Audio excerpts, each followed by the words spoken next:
सुनिश्चित होती है, उस मत के अधिकार को बेईमानी से ईवीएम के द्वारा हमसे छीना जा रहा था। अभी आपने देखा होगा कि फिर दोबारा से चोरी से, बेईमानी से, अनाधिकृत रूप से बाबा साहेब की मूर्ति को, जो बड़े संघर्षों के साथ 2070 के दशक में लगाई गई थी पार्लियामेंट में, उसको इस सरकार ने 3 जून 2024 को वहां से रात्रि में चोरी से वहां से हटाकर और दूसरे स्थान पर लगा दिया की थी। 12,000 लोगों ने उस दिन बौद्ध दीक्षा ली थी। पूरे देश में उसका एक हंगामा हुआ और उसके विरोध में, क्योंकि एक स्थिति ऐसी आ गई थी कि आप बाबा साहेब के विचारों को आगे बढ़ा लीजिए या सरकार में मंत्री रह लीजिए।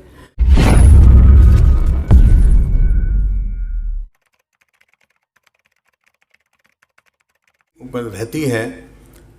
मैं आपको पुनः याद दिला दूं, 27 अगस्त 2020 को माननीय राजेंद्र पाल गौतम जी को जो एक विचार लगभग 1 साल पहले आया कि बाबा साहेब का जो मिशन था कि इस भारत को बौद्धमय बनाना है, भारत को बौद्धमय बनाना है और भारत में बाबा साहेब के विचारों को पुनः जागृत करना है, आगे चलाना है, ये विचार आया और इसको मिशन जय भीम के बैनर तले चलाने का एक निर्णय लिया और 27 अगस्त 2020 को हमने इसकी स्थापना की, इसका रजिस्ट्रेशन कराया। उसके बाद जो कार्यक्रम हुए, हालांकि पूरी डिटेल आपको अभी एक वीडियो चलेगी पूरी, जिसमें पूरे 3 साल का 4 साल का पूरा लेखा जोखा आपके सामने प्रस्तुत किया जाएगा। फिर भी आपको संक्षेप में थोड़ा सा बता देता हूं। हमने सभी प्रदेशों में संगठन तैयार किए, मुख्यतः उत्तर प्रदेश, राजस्थान, मध्य प्रदेश, गुजरात, बिहार, दिल्ली, पंजाब, हरियाणा तथा अन्य प्रदेशों में मिशन जय भीम का काम बहुत तेजी से चला और बड़े बड़े प्रोग्राम आयोजित हुए। इसका एक जो मुख्य हमारा काम था कि भारत में बौद्ध में और अंबेडकर साहब के विचारों को आगे बढ़ाना है। इसके बहुत सारे प्रोग्राम आपने देखा होगा। मिशन जय भीम की स्थापना के बाद बहुत सारे कार्यक्रम आयोजित होने लगे। इसमें कुछ सरकारों ने रोड़ा अटकाने का प्रयास भी किया। अंततः क्योंकि कानूनन और सामाजिक रूप से हम सही थे और हम उस भगवान बुद्ध के विचारों को आगे लेके चल रहे थे जिसको सभी पूरे विश्व में माना जाता है, इसलिए वो रोड़ा धीरे धीरे खत्म हो गया और अब पूरे प्रदेशों में मिशन जय भीम के कार्यक्रम लगातार आयोजित हो रहे हैं, जिससे भारत बौद्धमय की तरफ आगे बढ़ रहा है। आपने महसूस भी किया होगा।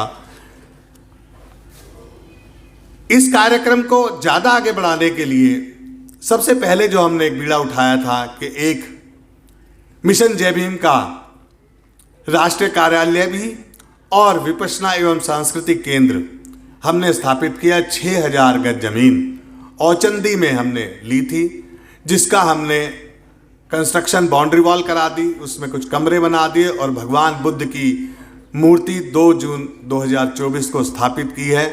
उसका एक बड़ा जो फायदा नजर आया, उस क्षेत्र में बाबा साहेब के मानने वाले लोग जो अपने अपने गांवों में थोड़े थोड़े से लोग थे, वो अब खुलकर सामने आते हैं और भगवान बुद्ध और बाबा साहेब के विचारों से अपने आप को अवगत कराते हैं और उसको फैलाने का प्रयास करते हैं। इसके साथ साथ मिशन जय भीम ने 2021 में एक धम्म रथ हमने तैयार कराया था, जिसका उद्देश्य मुख्यतः था कि पूरे देश में धम्म रथ के द्वारा भगवान बुद्ध और बाबा साहेब के विचारों का प्रचार प्रसार करेंगे। मिशन जय भीम के इस धम्म रथ ने बिहार, मध्य प्रदेश, राजस्थान, उत्तर प्रदेश, महाराष्ट्र, गुजरात, दिल्ली, पंजाब, हरियाणा सभी जगह समय समय पर धम्म यात्रा हमारी निकली और उससे हमें ये फायदा हुआ कि धम्म रथ के द्वारा भगवान बुद्ध का प्रचार तथा बौद्ध धर्म का प्रचार और बाबा साहेब के विचारों को हमने आगे बढ़ाया। फरवरी 2021 में पहला हमने प्रदर्शन किया था लेटरल एंट्री का। सरकार ने गैर कानूनी रूप से जो प्रयास किए कि सरकारी संस्थाओं में उच्च पदों पर डायरेक्ट एंट्री आरक्षण का विरोध करते हुए, आरक्षण को छोड़ते हुए की जाए, जिसका आज की डेट में आपको महसूस होगा कि अब लेटरल एंट्री धीरे धीरे बंद हो गई है। इसका सबसे पहला प्रयास, सबसे पहला प्रदर्शन मिशन जय भीम ने फरवरी 2021 में किया था। उसके बाद बाकी संस्थाओं ने भी किया और आज उसमें हमें उसका रिजल्ट नजर आ रहा है। इसके साथ साथ एक मत का अधिकार जो बाबा साहेब ने दिया था, जिससे सरकार में हमारी भागीदारी सुनिश्चित होती है, उस मत के अधिकार को बेईमानी से ईवीएम के द्वारा हमसे छीना जा रहा था।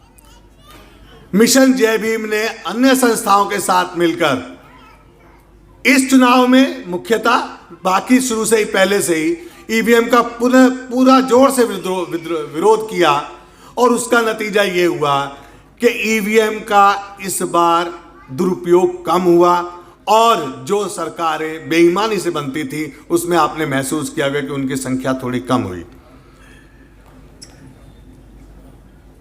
अभी आपने देखा होगा कि फिर दोबारा से चोरी से, बेईमानी से, अनाधिकृत रूप से बाबा साहेब की मूर्ति को, जो बड़े संघर्षों के साथ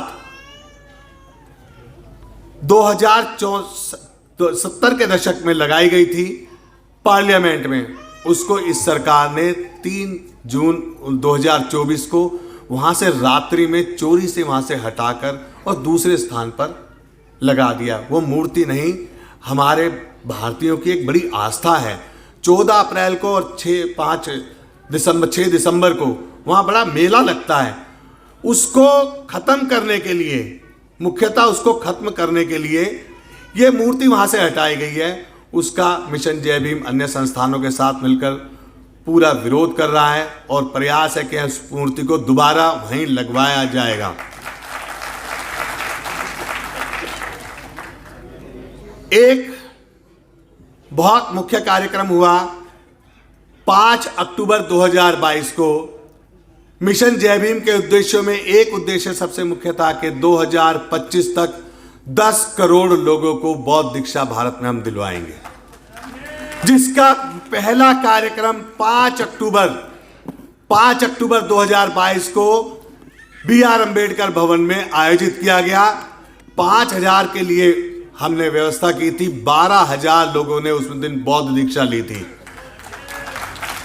पूरे देश में उसका एक हंगामा हुआ और उसके विरोध में, क्योंकि एक स्थिति ऐसी आ गई थी कि आप बाबा साहेब के विचारों को आगे बढ़ा लीजिए या सरकार में मंत्री रह लीजिए। तो माननीय राजेंद्र पाल गौतम ने अपने मंत्री पद को लात मारते हुए, त्याग पत्र देते हुए बाबा साहेब के विचारों को आगे बढ़ाने का नेतृत्व कर रहे हैं, मिशन जय भीम को आगे बढ़ा रहे हैं। और वो कार्यक्रम होने के बाद पूरे प्रदेशों में एक बौद्ध दीक्षा की बाढ़ सी आई। दिल्ली, राजस्थान में एक बहुत बड़ा प्रोग्राम हुआ, सितंबर 2023 में 25,000 लोगों ने जयपुर में बौद्ध दीक्षा ग्रहण की। अहमदाबाद में बहुत बड़ा प्रोग्राम हुआ। यूपी में 4 प्रोग्राम बहुत बड़े बड़े हुए। 5 अक्टूबर को जो प्रोग्राम हुआ, उसके बाद 9 अक्टूबर को वहां बहुत बड़ा प्रोग्राम हुआ और अब पूरे देश में बौद्ध दीक्षा के कार्यक्रम लगातार हो रहे हैं, बिना किसी डर के हो रहे हैं और अब तक 10 लाख लोगों ने बौद्ध दीक्षा ग्रहण की है और ये कार्यक्रम अब लगातार होते रहेंगे। ऐसा हमारा प्रण है, हमारा निश्चय, और हम इसमें पूरा सहयोग करेंगे। ये कार्यक्रम जो भी मिशन जय भीम चला रही है, आपने अभी मिशन जय भीम के टीम का परिचय देखा। ये इस टीम ने बहुत मेहनत की है और मैं बड़ा धन्यवाद करता हूं उन सहयोगियों का जो लगातार हमारे साथ सहयोग करते रहते हैं।